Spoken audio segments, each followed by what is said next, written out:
William Shakespeare is internationally recognised as one of the greatest literary geniuses in history. Although he died 400 years ago, seldom have his plays and poetry been so popular.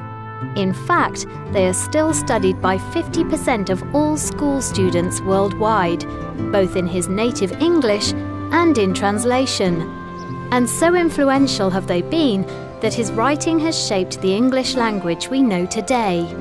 According to tradition, William Shakespeare was born on the 23rd of April 1564 in this house in Stratford-upon-Avon, near Birmingham.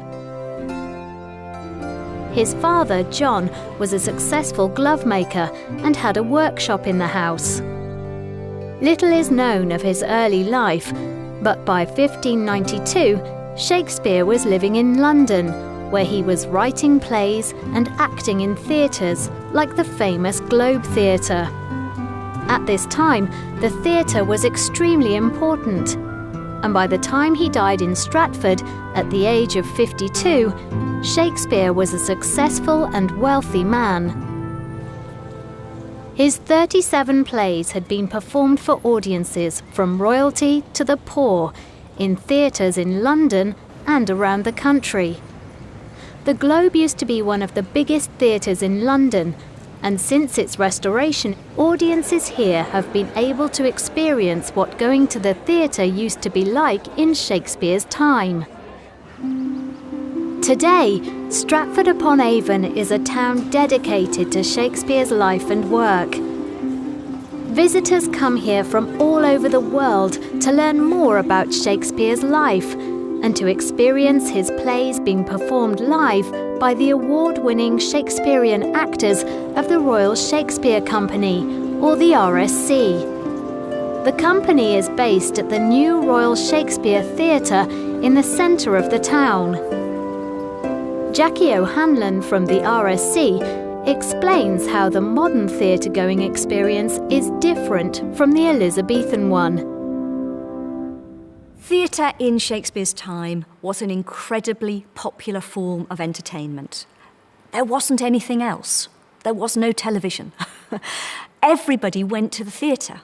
Everybody. The tickets were cheap. All kinds of society, all kinds of people would be in a theatre together watching the play. The Globe held an audience of up to 3,000.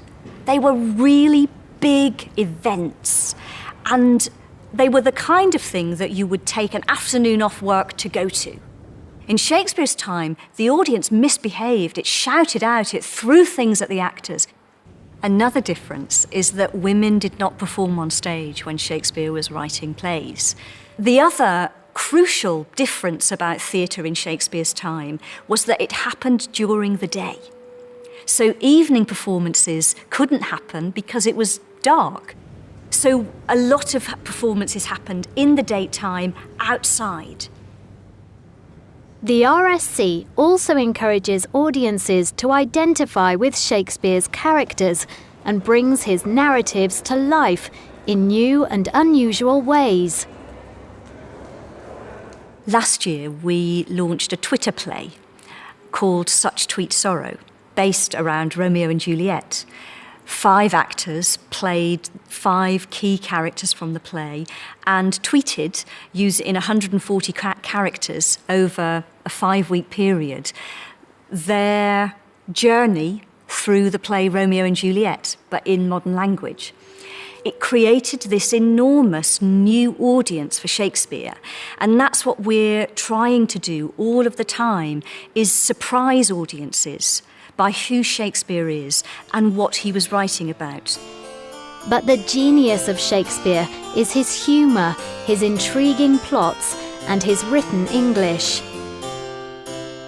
Shakespeare uses about 20,000 words throughout his 37 plays. That's not a huge number today, but when he was writing, it was. And it's possibly not what the words are, but it's how creatively he uses those words that is his genius.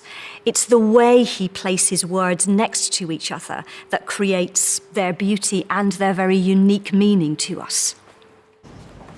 These days, for many people, seeing Shakespeare performed at the theatre is reserved for a special occasion. People worry that they cannot understand Shakespeare, but as Jackie O'Hanlon says, this should not be a barrier.